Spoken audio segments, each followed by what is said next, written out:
When I was 16, my mom took me camping in the mountains and left me there. I'm Emily, and the night my childhood ended didn't look dramatic at first. It was just cold air, the smell of smoke, and my mom shoving a cheap multi-tool into my hand. "Go grab some real firewood," she said. "Not that damp junk by the campsite. Time for you to learn how to take care of yourself." I was half asleep, but I went.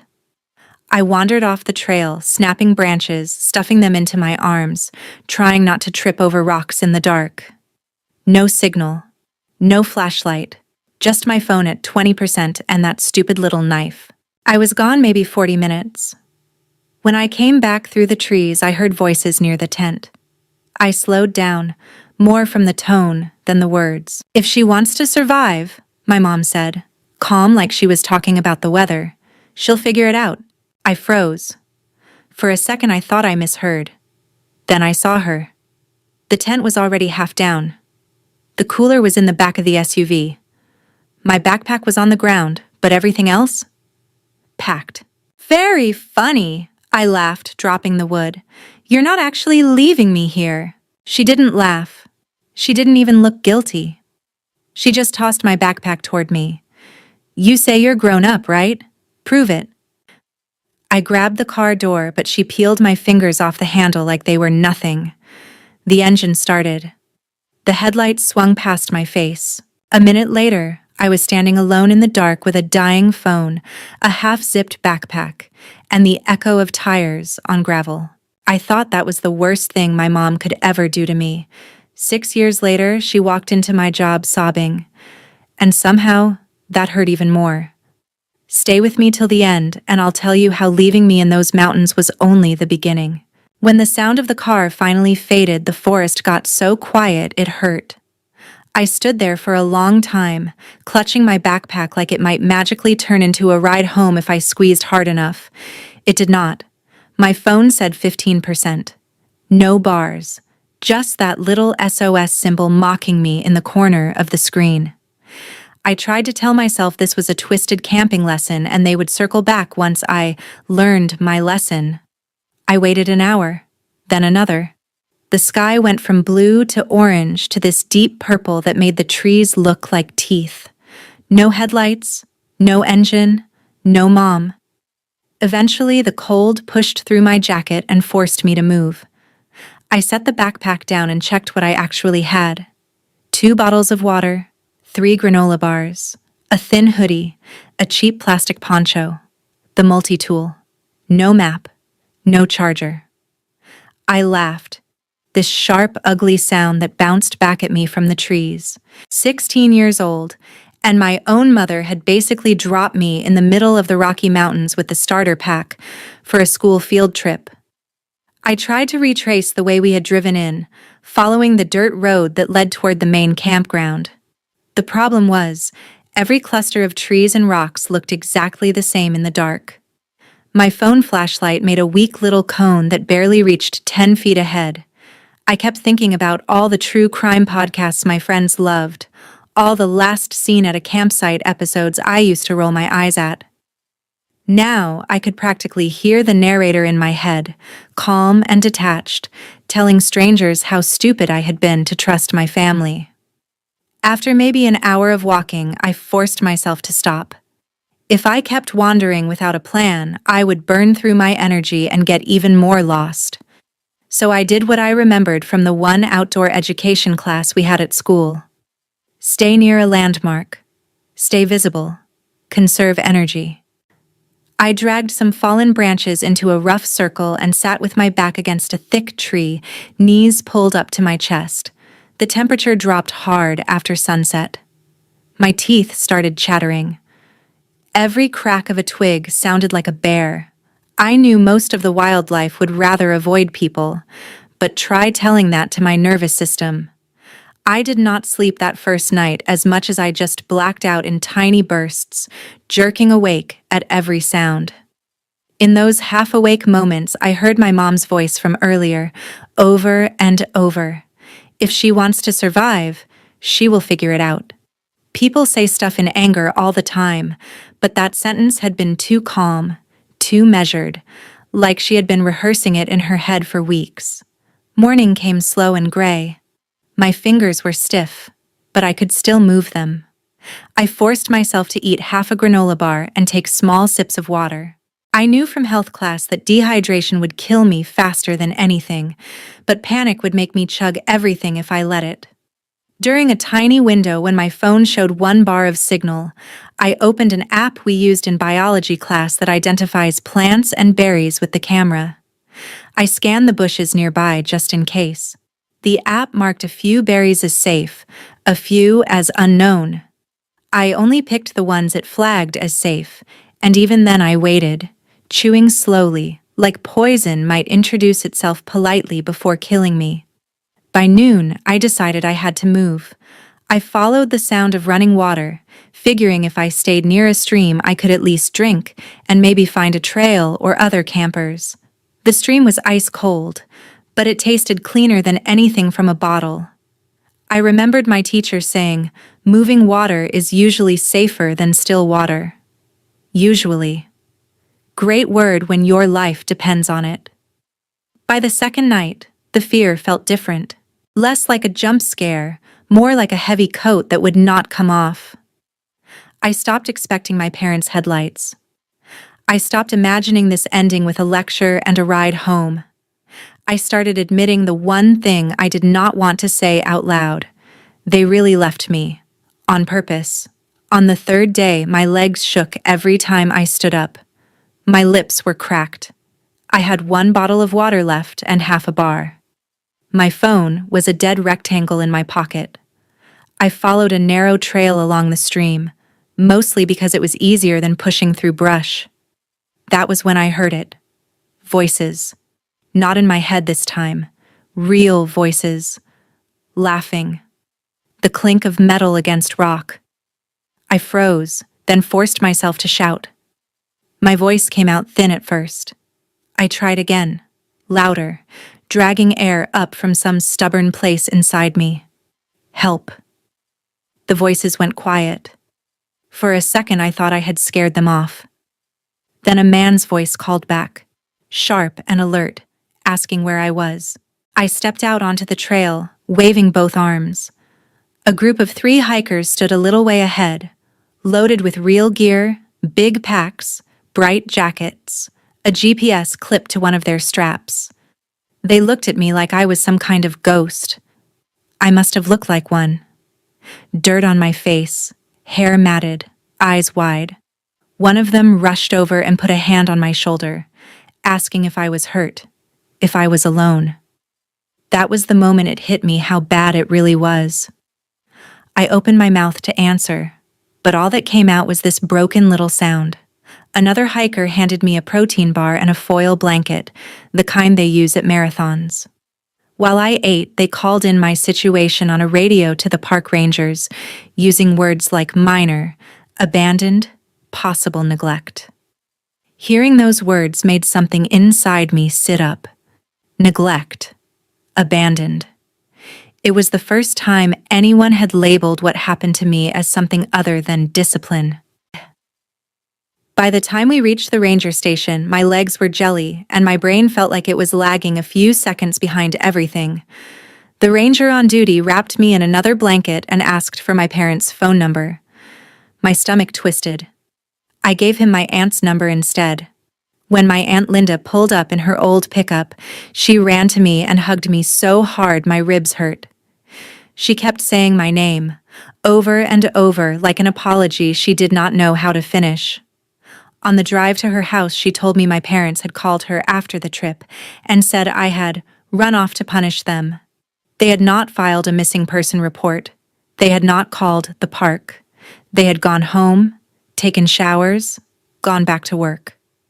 That night, lying in my aunt's spare room with clean sheets and a full stomach, I stared at the ceiling and realized something simple and brutal. Getting out of the mountains had been the easy part. The real wilderness was going back to a family who could leave me there in the first place. 6 years later, I was wiping caramel drizzle off a Starbucks counter in Seattle when my past walked in and ordered a latte. By then, the camping trip was something I only mentioned in therapy and anonymous support groups. On paper, I was doing fine. I had moved in with my aunt for a while after the Rangers found me, but it didn't take long for the story to twist. My parents told everyone I had stormed off to teach them a lesson and refused to come home. My Aunt Linda believed me more than they did, but she still used words like misunderstanding and family drama, like almost dying in the woods was the same as a loud Thanksgiving. By 18, I'd had enough. I took on extra shifts, saved every dollar, and moved out. Seattle was far enough from Denver that I could breathe without checking over my shoulder for a familiar SUV. I rented a tiny room in an old house with 2 other girls I met through an online support group for people raised by abusive parents. We split rent, traded trauma stories over instant ramen, and kept each other's secrets. I got a job as a barista, the kind where your name tag never matches your actual name, and your manager cares more about drive-through times than your mental health. It wasn't glamorous, but it was mine. I blocked my parents on everything: phone, email, social media. If I couldn't fully erase them, I could at least put them behind a wall. When I needed to talk about it, I went to Reddit instead. Late at night after closing shifts, I'd sit on my mattress on the floor and scroll through RR raised by narcissists and similar subs, reading stories that sounded uncomfortably close to my own. One day, I finally posted mine from a throwaway account. I described the trip, the quote, the days in the mountains, the ranger station. Within hours, there were comments from strangers saying, "That was abuse. That was attempted neglect. You didn't deserve that." It was the first time anyone had called it what it was without flinching. For a while, that was enough. I told myself I didn't need closure. I just needed distance. Then, on a random Wednesday morning shift, she walked in. I was half zoned out, repeating the same greeting I'd said 1,000 times when I felt someone staring a little too hard. I glanced up from the espresso machine and saw a woman at the front of the line who looked like a bad sketch of my mother. Thinner, shoulders slumped, hair shot through with gray. But the eyes were the same, sharp, assessing, like she was evaluating me against some invisible checklist. My brain lagged. My body reacted first. My hands went cold and my chest got tight, like I was back in that forest breathing air that was too thin. Next in line, my coworker called. The woman stepped forward. Her hand shook as she reached for her wallet.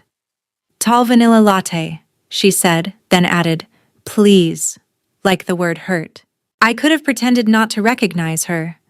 I could have handed the cup off to someone else, hidden in the back. Anything. Instead, I said her name quietly, just loud enough for her to hear. Her head snapped up. Our eyes locked. For a second, the cafe noise dropped away, and it was just the 2 of us and the ghost of that campsite between us. Her face crumpled. Right there, in front of the pastry case, she started to cry. Not pretty movie tears. Full hysterical, shoulders shaking sobs. Customers turned to stare. My manager peeked out from the back with a tight smile that meant, "Fix this without killing our vibe." I swallowed hard. "We can't block the line," I said, my voice surprisingly steady. "If you want to talk, we can do it outside." She nodded too fast, wiping at her face with the back of her hand like she could erase the whole scene. I handed off her drink to my coworker without explaining and told my manager I was taking my break. The air outside slapped me in the face, cool and damp. She was waiting on a bench near the trash cans, clutching a napkin like a lifeline. Up close, the changes were worse. Deep lines around her mouth, dark circles under her eyes, that brittle energy of someone held together by caffeine and fear. "Emily," she said, like my name was a question she wasn't sure she had the right to ask. "I've been looking for you for years." I stayed standing. Distance made it easier to breathe. "You found me," I said. "What do you want?" She launched into it. Apologies, excuses. She said she missed me, that she thought about me every day, that she had made a terrible mistake on that camping trip. When I asked why she hadn't called 911, why she hadn't contacted the park, why she had gone home and slept in her own bed while I was out there counting granola bars and praying not to die, she stumbled. She blamed stress, money, her own childhood. She said she thought I would come back stronger, that she was trying to teach me not to be weak and dependent like she had been. I listened, but the whole time there was this cold, steady voice in the back of my head doing the math. 16 years of being told I was dramatic, ungrateful, too sensitive. 3 days alone in the mountains.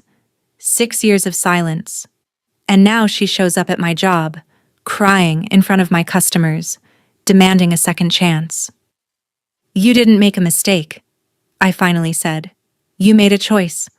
Over and over. You chose not to go back. You chose not to call for help. You chose to lie about it after." She tried to reach for my hand. I stepped back. For a second, something like anger flashed in her eyes, the old version of her I remembered, the one who hated being challenged. Then it dropped back into desperation. "Please," she said, "just have dinner with me. Let me explain everything. We can start over." I almost laughed. Start over. Like there was a reset button somewhere between Denver and Seattle that we had both just forgotten to hit. "No," I said. "You don't get to show up and pretend we're just a normal mother and daughter who had a rough patch. You left me to die in the mountains. That doesn't get erased with coffee and tears." Her face crumpled again. People walking by tried not to stare. Somewhere inside the store, a blender roared to life. The world kept moving while mine narrowed down to one decision. "If you keep coming to my job, if you contact me or my friends again, I'm going to file a report," I added. "I'm not 16 anymore. You don't get to decide what happens to me now." I turned and walked back inside before she could answer. My hands shook as I tied my apron again, but my voice was steady when I called the next drink. I had no idea then that this was just the first move. She wasn't going to let go easily, and I was done pretending what she did to me was anything less than abuse. I wish I could say that warning outside the coffee shop was the end of it, that she got the message and disappeared back into whatever life she had ruined without me, but that would have been too easy. For a week or two, nothing happened. I went to work, closed shifts, wiped counters, and tried not to flinch every time the door chimed. I convinced myself I had been dramatic, that maybe she really would respect a boundary for once. Then, the emails started. At first they came from an address I didn't recognize, with a generic name, like she thought I'd be more likely to open it if I didn't know it was her. The subject line just said, "Please." Inside, the message was a wall of text, no paragraphs, just her spilling everything she thought would make me feel sorry for her. She wrote about how hard things had gotten after the incident, the way she phrased leaving me in the mountains like it was a car accident instead of a decision. She said my dad, Mark, had never really backed her up, and eventually turned on her, which I translated as, finally admitted she went too far. She said he'd filed for divorce 2 years after I left for Seattle. She wrote that my younger brother, Dylan, had dropped out of community college, that he was addicted to video games and barely left his room. She said she had lost her job as a store manager because she couldn't focus, and her bosses didn't understand. In between the pity party, there were these little jabs, lines like, "You ran away from your family," and "We all suffered because of your choice not to come home." It was like she physically could not tell a story without casting herself as the victim and me as the problem. I didn't reply. I blocked that email. She made another one. When the emails didn't work, she tried LinkedIn, which I hadn't even realized was connected to my personal email. She sent a connection request with a note that said, "I'm proud of you," like she had any right to be proud of anything I had done without her. She found my roommates on Instagram and sent them long messages about how much she loved me and how worried she was. She contacted my Aunt Linda and asked her to pressure me to talk. Every time my phone buzzed, my stomach flipped. It wasn't just annoying. It felt like being dragged back into a house I had worked so hard to escape. One night, after a double shift and 3 new messages from fake accounts that were obviously her, I sat on the edge of my mattress and stared at my phone for a long time. I pulled up the non-emergency number for the Seattle police and hovered over the call button. Part of me still heard her voice, telling me I was overreacting, that people call the cops on real criminals, not on their own mom. That part of me was 16 and scared. The rest of me was 22 and exhausted. I hit call. I told the woman on the line that I had been abandoned as a minor on a camping trip in Colorado, and that the parent who did it had now found me and would not stop contacting me after I asked her to stop. The dispatcher transferred me to an officer who specialized in domestic situations. He listened, asked questions, and did not once call it a misunderstanding. He explained that what happened in Colorado was something I would need to report there if I wanted to push it, and that the statute of limitations might be complicated. But the harassment now, the unwanted contact at my job and through my friends, that they could address. He suggested I document every message, every email, every attempt to reach me, and then come down to file a report so they could issue an official warning. I did exactly that. Screenshots, dates, times. The shaky video my coworker had taken from behind the counter the day she cried in the shop, which suddenly felt useful instead of embarrassing. A week later, I sat in a small gray room at the station, hands folded in my lap, and watched an officer type my words into a report. It felt surreal, seeing mother and harassment on the same line in an official document. After that, things got quiet again, but it wasn't real silence. It was the silence you get right before a storm. One Saturday afternoon, my aunt called. I almost let it go to voicemail, but something in my chest told me to pick up. Linda sounded tired in a way I hadn't heard before. She told me my mom, Sandra, had driven down to her house unannounced, banging on the door, demanding to know why I had turned the police on her. According to my aunt, Sandra was ranting about how I was ruining her life, how people at her new job looked at her differently, how some distant cousin had sent her a link to a Reddit post that sounded a little too familiar. That got my attention. I hadn't used names, but I had mentioned the Rockies, the age, the quote. Apparently, it had been enough for someone in the extended family to connect the dots. Linda said she had tried to calm Sandra down, but my mom just kept circling back to the same line. I was just trying to make her strong. No one made me strong. I had to do it myself. That was the opening my aunt needed.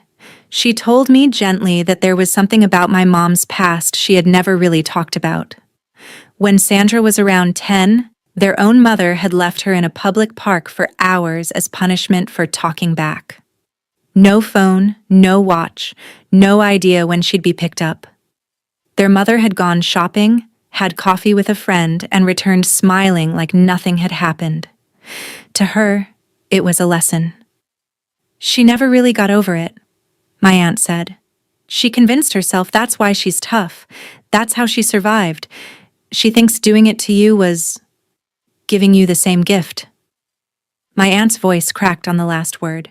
I sat there with the phone pressed to my ear, feeling something cold and sharp slide into place. It didn't make what my mom did any less evil, but it finally made it make sense. Hurt people is a nice phrase for a poster. It hits different when you realize you are the person they chose to pass the hurt to. A few days later, my mom emailed again. This time, instead of begging or guilt-tripping, she wanted a meeting.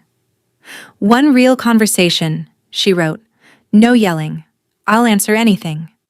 Against my better judgment, I agreed, but on my terms. Public place. Daylight.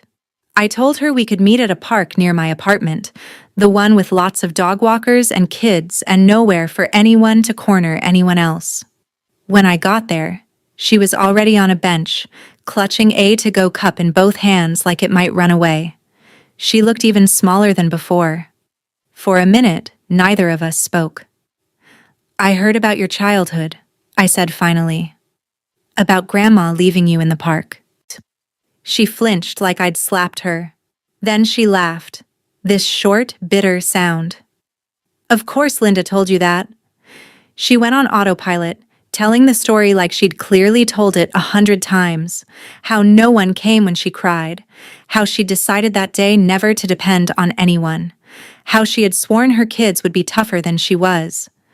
When she finished, she looked up at me, eyes shiny. "I didn't want you to be a victim, Emily. I wanted you to know you could survive anything." I took a slow breath. "You wanted me to survive, so you created the danger yourself. Do you hear how insane that sounds?" She opened her mouth, then closed it. For once, she didn't have a comeback. "You keep saying you were trying to help me," I said. "But every choice you made put me in more danger, not less. Leaving me in the mountains, not calling for help, lying about it, finding me years later and pushing into my life after I told you no. That's not love. That's control." Something in her posture sagged. For the first time since I'd known her, she looked confused instead of confident. Lost, even. "So what now?" she whispered. "You just never talk to me again?" I thought about the police report, about the emails, about the teenager inside me who still woke up some nights convinced she was alone in the woods. "What happens now is you stop contacting me," I said. "You respect the fact that I don't feel safe around you. You get real help from someone whose job it is to fix people like you, not from the daughter you traumatized." Her eyes filled again. She reached for me, but I stepped back, just out of reach. The old anger flashed and faded in her face, replaced by something like fear. "If you ignore the warning and keep reaching out," I added, "there will be more reports. That's not a threat. That's a boundary." I turned to leave. Behind me, she called my name, then let it fall. As I walked home, my phone buzzed with a new email notification. I didn't open it. The line had finally been drawn in ink instead of pencil. I didn't know it yet, but she was about to cross it in a way that gave me all the fuel I needed to start telling the world exactly what she had done. I didn't open that email on the walk home, but it didn't really matter. She found another way to shove herself into my life. A few days after our park conversation, one of my roommates knocked on my door with her phone in her hand and this weird look on her face. "Hey," she said carefully. "So, I think your mom just messaged me." My stomach dropped. On my roommate's screen was a long DM from an account with my mom's face as the profile picture. She had written paragraphs about how I was mentally unstable, how I had run away and cut ties with my loving family, how she was terrified I was being influenced by dangerous people online. She asked my roommate to let her know if I was okay, like I was a missing dog and not a grown woman paying my own rent. I felt my face go hot. It wasn't just the invasion, it was the way she twisted the story, again, this time to someone who actually knew me. "You can block her," I said quietly. My roommate already had. "I just thought you should know." That night, I lay awake staring at the ceiling, my heart beating too fast. Blocking her was like bailing water out of a sinking boat with a cup. As long as she controlled the story, she would keep using it to pry at the cracks in my life. I kept thinking about that ranger, about the words he'd used in his report. Neglect. Abandoned. I thought about the 100 anonymous strangers on Reddit who had told me this wasn't my fault.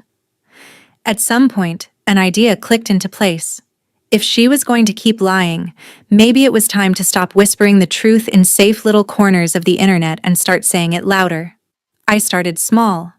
I logged back into the throwaway account I'd used on Reddit and updated my post with more details. I talked about the quote, If she wants to survive, she'll figure it out. I talked about waiting for headlights that never came, about the ranger station, about finding out later that no one had filed a missing person report. I didn't use names or locations this time either, just enough context to paint the picture. Then I stayed up until 2 in the morning reading the responses. People shared their own horror stories. A few said it sounded criminal. One comment hit me hard. Abusers count on your silence. They taught you to protect them, not yourself. I realized that was exactly what I'd been doing. The next step scared me more. One afternoon, on my day off, I propped my phone against a stack of books, opened TikTok, and stared at my own face in the front camera. I almost backed out. Instead, I flipped the camera, filmed my hands twisting a coffee cup on my lap, and started talking. When I was 16, I said, my mom took me camping in the Rockies and left me there alone. I told the story in pieces, the way people do when they're just dumping something wild into the universe. No names, no identifying details. Just the facts and the way it felt to hear her say that sentence and realize she meant it. I added text captions for accessibility, put a random trending audio at low volume, and hit post before I could overthink it. I figured maybe a few hundred people would see it, mostly strangers scrolling past on their lunch break. By the end of the week, it had over 400,000 views. The comments were a mix of outrage and heartbreak. This is abuse. I'm so sorry, I believe you. My mom did something similar. I thought I was alone. A few trolls said I was making it up for clout, but the weight of the support drowned them out. For the first time, the story wasn't just stuck in my throat or hidden in some private subreddit. It was out there, breathing on its own. That probably would have been enough for me, honestly, just telling it. But then my aunt called again. She sounded frazzled. I don't know what you posted, she said, but your mother is losing it. Someone sent her a link to a video that sounds a lot like your trip. She's convinced you're trying to destroy her. I almost laughed. The idea that me describing what she had done counted as destroying her said everything. Still, it got me wondering what her looked like now. Not as my mom, as a person. A woman with a life, with a job, with a reputation she clearly valued more than my safety. So I did something I'd avoided for years. I searched her name. It wasn't hard to find her.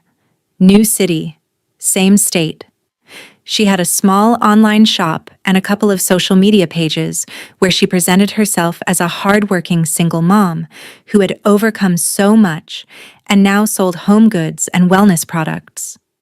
Every caption was a mix of hustle culture and emotional manipulation. Family is everything. Never give up on your kids. Little knives twisted into my ribs with every scroll. The reviews on her business were mostly good, but not all. A handful of people complained about late orders, missing items, her being rude over email.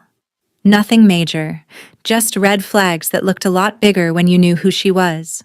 I didn't need to invent anything. All I had to do was tell the truth in the places that mattered.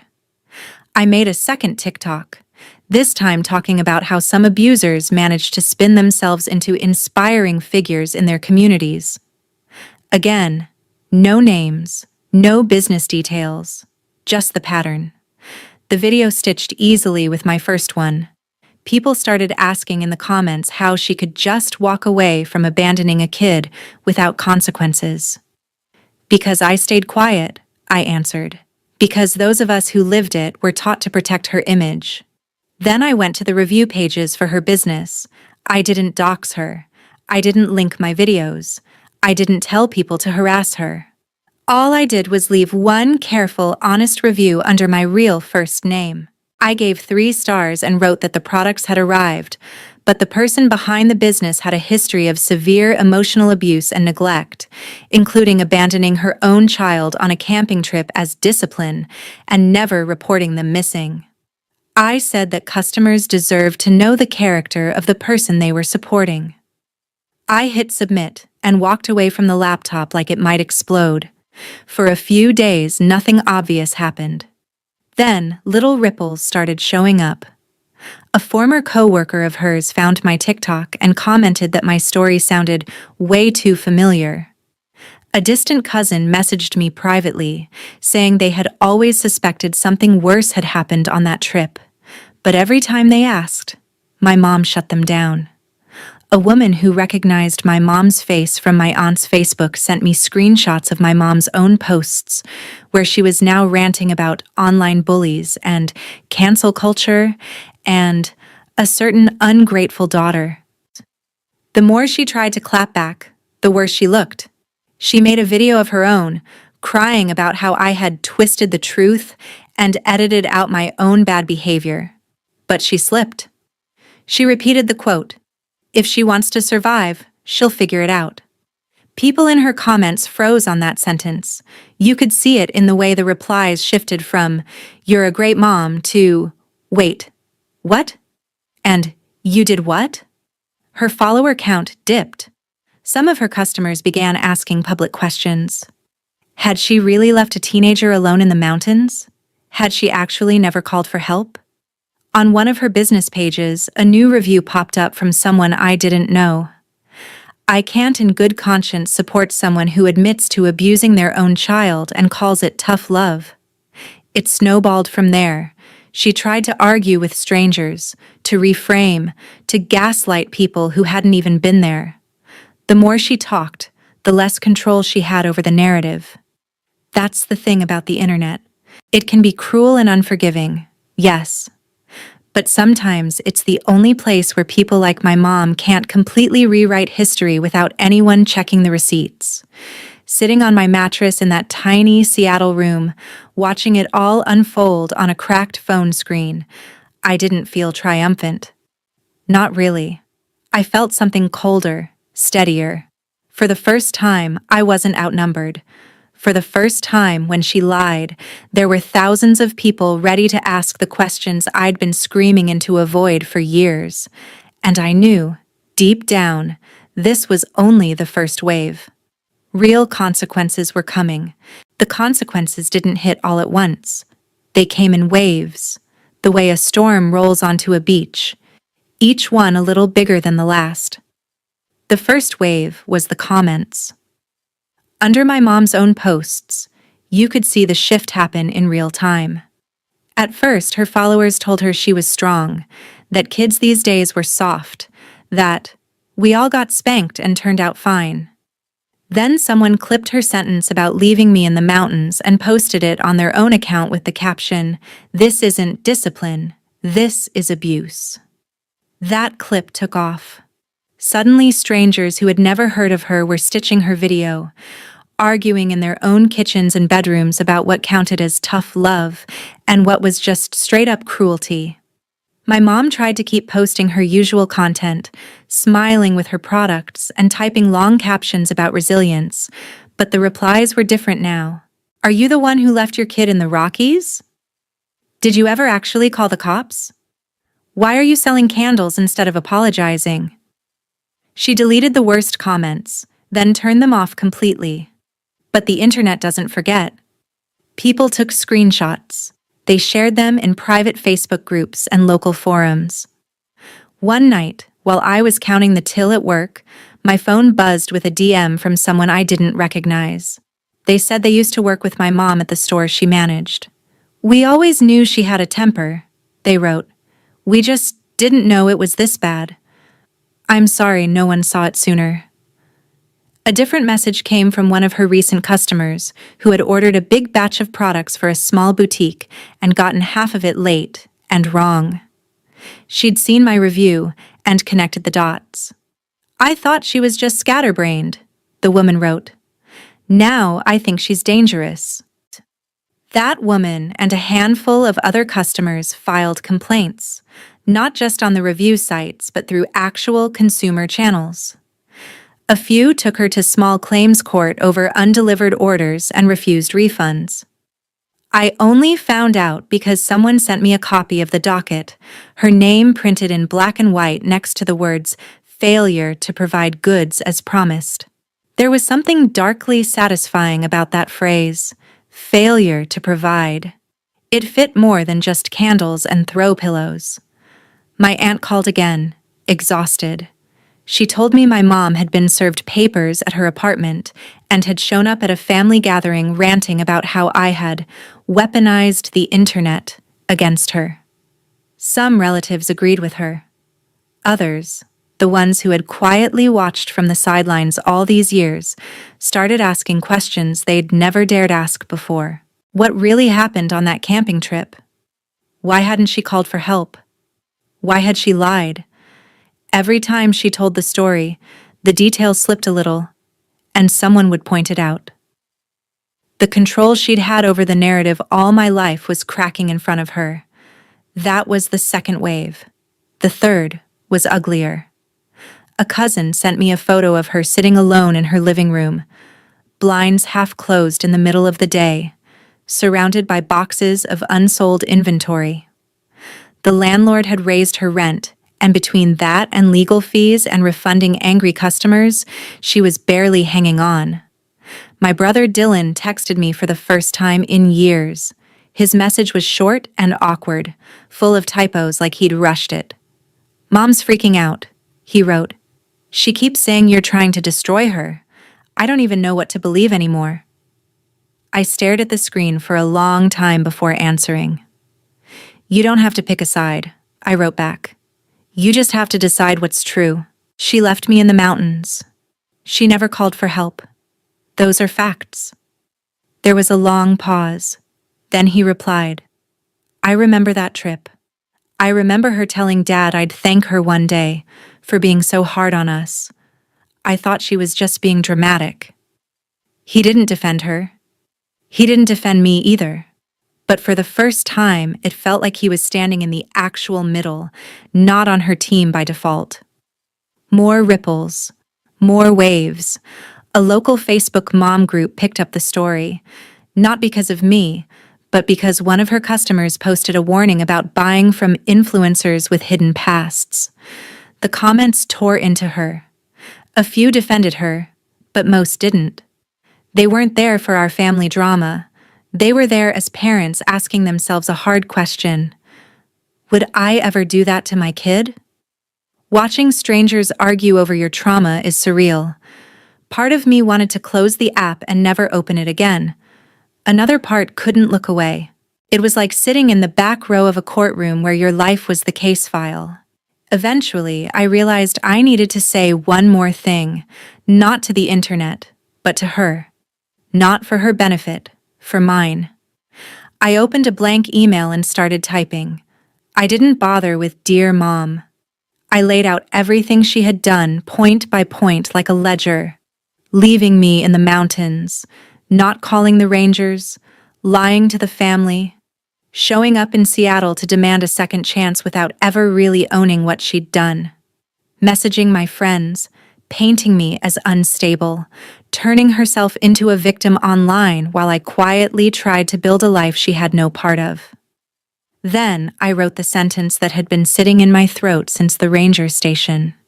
"You taught me that surviving meant staying quiet so you didn't have to feel guilty. I'm done protecting you from the truth. I'm allowed to tell my story. If that has consequences for you, those are your consequences, not my cruelty."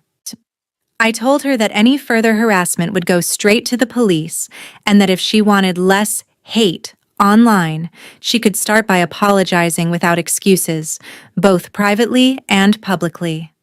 I ended it with a line I knew would hit harder than anything else. "For the record, I didn't ruin your life. You did. The internet just finally saw it." I hit send and felt, not relief exactly, more like a bone settling back into its socket after being out of place for too long. A week later, my aunt called with the update I'd been expecting and dreading. My mom had lost one of the small claims cases and had to refund money she didn't have. Her landlord had given her notice. She'd shown up to work at a part-time retail job so shaken and exhausted that her manager sent her home, and she'd had what the ER called a mental health crisis. They admitted her to a psychiatric ward on a short-term hold after she hinted that maybe everyone would be better off without her. When my aunt said the words hospital and psychiatric, I sat down on the edge of my bed. I didn't cheer. I didn't cry. I just felt this hollow, echoing quiet inside my chest. This was what I'd wanted, right? Consequences. For her to finally feel even a fraction of the fear and helplessness she'd handed me on that mountain. But hearing she had actually broken scared me in a way I hadn't prepared for. Not because I wanted her to be okay, not exactly, because it proved just how deep the rot went. Hurt people. And now, the person who had spent her whole life pretending she was the strongest one in every room was lying in a hospital bed, finally unable to spin away from what she'd done. That night, Dylan texted again. "They put her in some kind of mental place," he wrote. "She keeps asking for you." I stared at that message until the words blurred. Part of me wanted to throw my phone across the room. Another part remembered the feeling of that cold mountain air clawing at my lungs. "I'm sorry this is happening," I typed back. "None of this is your fault. But I'm not the one she needs right now. She needs a therapist, not a daughter she traumatized." I hit send and turned my phone off. Revenge, it turned out, didn't feel like fireworks. It felt like finally telling the truth, watching the person who hurt you face it, and realizing there was no version of this story where everyone walked away whole. I didn't talk to her while she was in the hospital. I let doctors and therapists do their jobs without inserting myself back into the center of her storm. Weeks passed. I went to work, made lattes, closed shifts, and on my days off, I started attending a support group in person instead of just lurking online. It was a bunch of us sitting in a church basement or community center, sharing stories that all sounded different on the surface but had the same core. Someone who was supposed to protect us decided they had the right to break us instead. Saying it out loud in that room felt different than typing it on a screen. It felt more real, and strangely, more survivable. Somewhere in there, my TikToks passed 1 million views. I didn't make more to chase it. I made a few follow-ups to answer questions from people who were clearly still stuck in situations I'd already escaped. I talked about safety plans, about saving money quietly, about therapy and legal aid and hotlines. It wasn't revenge anymore. It was information, I guess. A way of telling the version of 16-year-old me who was still out there in someone else's body that she wasn't crazy and she wasn't alone. Eventually, my aunt called to say the hospital had released my mom on a treatment plan. She was in some kind of outpatient program, on medication, forced to sit in rooms and talk about feelings she'd spent her whole life stuffing down behind brittle jokes and control. My aunt said my mom wanted to call me. The old script kicked in immediately. "She's sick. She needs you. You're her daughter." But I wasn't that girl anymore. I told my aunt I would take one call, one time, on speaker, with her in the room. No secrets, no rewrites. When the phone finally rang and I heard my mom's voice, it startled me how small she sounded. Not sharp, not commanding, just tired. She apologized. Really apologized, in a way she never had before. "No, but? No, if you hadn't? No, you know I meant well." She said she had told her therapist everything, and for the first time had to listen to someone say the words child abuse without flinching it away. She said she had been so desperate not to feel like a victim that she turned herself into the villain instead. She cried, and I believed she was sorry. I did. But believing someone is sorry and trusting them not to hurt you again are not the same thing. When she finally asked, "Can we start over?" I took a breath and told her the truth. I told her I was glad she was getting help. I told her I did not wish her dead or even miserable. I also told her that my life in Seattle, the one I had built without her, was not a punishment. It was a boundary. That forgiveness, if it ever came, would be something I did for myself, not a prize she could win by saying the right words. That there might never be a version of our relationship that looked like what she wanted, and she had to make peace with that in therapy, not in my inbox. She went quiet for a long time. Then she said, "I understand," in a way that told me she finally knew understanding and accepting were two different mountains to climb. We hung up. I didn't feel lighter or heavier. I just felt done. Not with healing, because that's not a switch you flip, but with chasing some imaginary moment where everything would finally make sense and hurt less. That wasn't coming. What I had instead was a tiny apartment that was mine, friends who believed me, a scarred but beating heart, and this strange, fierce urge to pull other people out of the places I'd barely escaped. So I leaned into that. I kept going to group. I volunteered with a local hotline that helped people dealing with domestic and family abuse. Sometimes, when it was appropriate, I shared a soft version of my story. Not the internet drama, not the viral parts. Just the girl in the woods who realized her mother loved control more than she loved her kid, and the woman who decided that cycle ended with her. People like to dress up what happened to me with phrases like tough love or survival training. Here's what I learned. Love that leaves you alone and terrified on a mountain isn't love. Love that demands your silence to protect its own reputation isn't love. Tough love without safety, accountability, and consent is just abuse in a nicer outfit. If you see yourself in any of this, I'm not going to pretend I have all the answers. I'm just some girl who got left in the Rockies and decided not to stay lost. But I can tell you this much. You're allowed to name what happened to you. You're allowed to set boundaries that make other people uncomfortable. You're allowed to walk away from family if staying means slowly disappearing. Revenge, for me, wasn't ruining her life. It was refusing to let her version of the story be the only one that survived. So if you're listening to this and thinking about your own camping trip, whatever that looked like, I hope you tell someone, a friend, a therapist, a stranger on the internet who gets it. And if you feel like it, share this story, or your own, so the next kid out there in the dark knows there's a way out, and a whole world waiting on the other side.